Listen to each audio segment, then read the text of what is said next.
Miami, a city bathed in sun and shadowed by secrets, where turquoise waves lap against the shore and the pulse of life throbs to a Latin rhythm. But beneath this vibrant facade, a darker reality festers. Here, in the steamy heart of the city, violence can erupt with the ferocity of a hurricane. And it falls to us, the homicide detectives, to navigate this labyrinth of shadows, to piece together the shattered fragments of lives cut tragically short. The clock is always ticking. The first 48 hours are crucial. Every second counts, every piece of evidence a breadcrumb on the trail of a killer. The call had come in just before dawn, a drive-by shooting in Little Havana. A young man lying dead on the rain-slicked pavement. Another life extinguished, another family shattered. The flashing lights of my partner's cruiser cut through the gloom, a beacon in the encroaching darkness. The victim's name was Miguel Hernandez, barely out of his teens. His eyes, wide and unseeing, stared up at the unforgiving sky. We began our investigation as we always did, methodically, meticulously.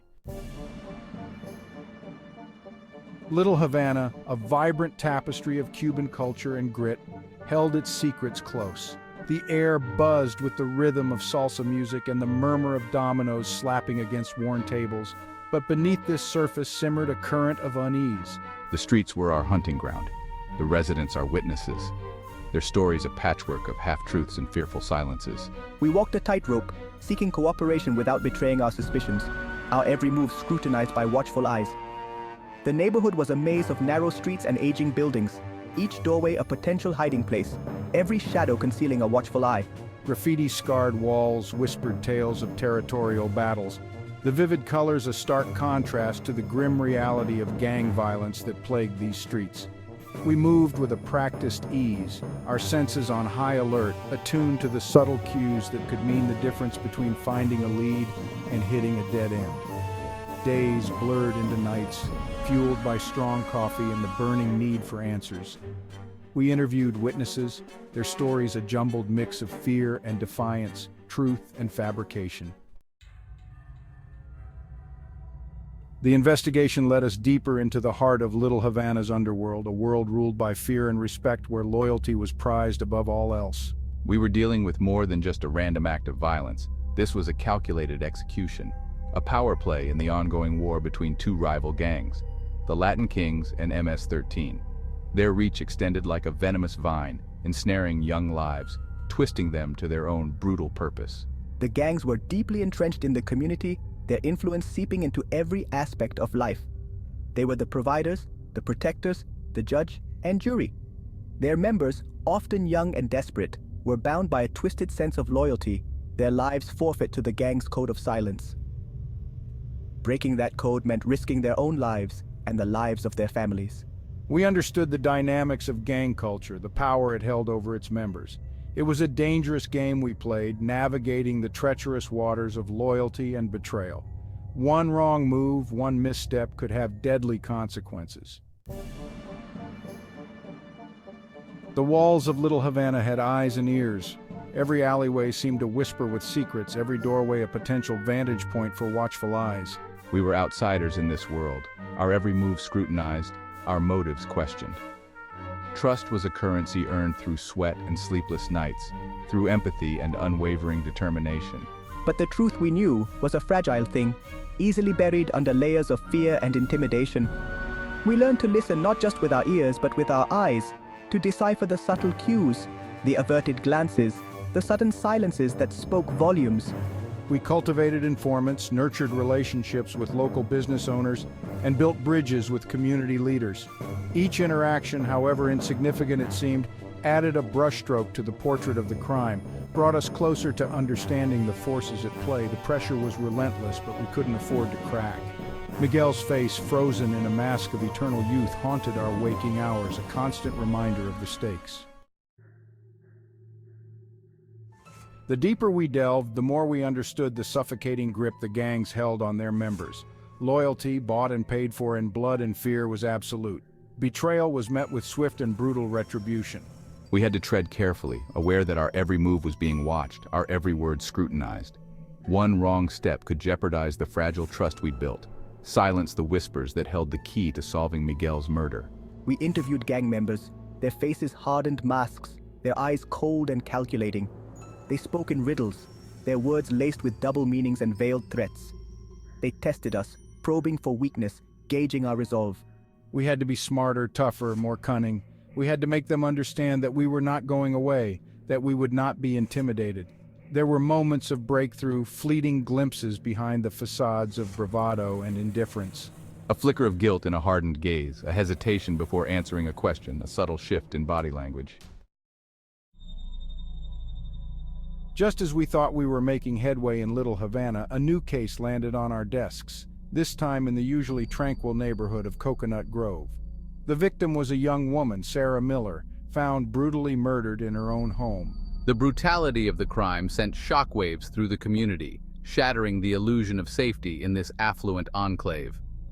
Coconut Grove, a world away from the gritty streets of Little Havana, was a haven for artists, intellectuals, and the well-to-do. The air here was thick with the scent of bougainvillea and saltwater, the streets lined with chic boutiques and sidewalk cafes. But beneath the veneer of wealth and privilege, a darkness had seeped in, staining the manicured lawns and casting long shadows across the sun-drenched streets. The crime scene was a nightmare. Sarah's once immaculate home was now a tableau of violence, her life's blood staining the pristine white carpets. The investigation into Sarah's murder was like navigating a labyrinth of smoke and mirrors. Every lead we pursued seemed to evaporate into thin air. Every witness we interviewed offered conflicting accounts. The killer had left no trace, no fingerprints, no DNA, nothing to connect him to the crime. It was as if he were a phantom, moving unseen through the shadows. We pored over Sarah's life, searching for a motive, a connection, anything that could help us understand why she had been targeted. We interviewed her friends, family, and colleagues, piecing together a portrait of a vibrant, successful young woman who seemed to have everything to live for. Who would want her dead? And why had they gone to such lengths to cover their tracks? The pressure was immense, the media scrutiny relentless. Every day the headlines screamed for answers, for justice. Surveillance footage from the agency showed a man renting the car on the day of Sarah's murder, his face obscured by a baseball cap and sunglasses. Narrator: the car, a nondescript sedan, was traced to a rental agency near the airport. We released the image to the media, hoping someone would recognize him. The phone rang off the hook, tips pouring in from all over the city. We meticulously followed up on every lead, our hopes rising with each call, only to be dashed again and again. The man in the footage was a ghost, his features familiar yet unidentifiable. Then, just as we were about to hit another dead end, a tip came in that sent chills down our spines. The caller, her voice trembling with a mixture of fear and determination, identified the man in the photo as her ex-boyfriend, a man with a history of violence and obsession. Forensics finally delivered the breakthrough we desperately needed. A partial fingerprint lifted from Sarah's car matched David Collins. It was the irrefutable evidence we needed to issue an arrest warrant. The hunt was on. We distributed Collins's photo to every law enforcement agency in the state, his face plastered on wanted posters across the city. The media had a field day, Sarah's murder dominating the news cycle. The pressure was on, but we were laser-focused. We knew Collins was dangerous, desperate, and capable of anything. Days turned into weeks, the tension ratcheting up with each passing hour. We chased down every lead, every rumor, every whisper. The trial of David Collins was a media circus, every detail dissected and debated in the court of public opinion. The prosecution presented a mountain of evidence, meticulously connecting Collins to Sarah's murder. The defense, clutching at straws, attempted to paint him as a victim of circumstance, a man driven to madness by love and jealousy. The jury didn't buy it. After deliberating for 2 long days, they returned with a guilty verdict. As the judge read out the sentence, life in prison without the possibility of parole, a collective gasp filled the courtroom. Justice had been served, but it felt hollow, a bittersweet victory. For Sarah's family, the verdict brought a sense of closure, but it couldn't bring her back. Miami, a city of sun-drenched beaches and vibrant nightlife, bore the scars of its dark underbelly. The cases of Miguel Hernandez and Sarah Miller, though worlds apart in their circumstances, were stark reminders of the fragility of life, the ever-present threat of violence that lurked beneath the surface. We, the detectives who walked the beat, carried the weight of these stories, the memories of the victims etched into our minds. We had witnessed the best and worst of humanity, the depths of depravity and the heights of courage. We had learned that even in the darkest of times there were glimmers of hope, moments of grace, and acts of extraordinary kindness. The fight for justice was a never-ending battle, a constant struggle against the forces of darkness. But we would continue to fight, to stand guard over our city, to be the voice for the voiceless.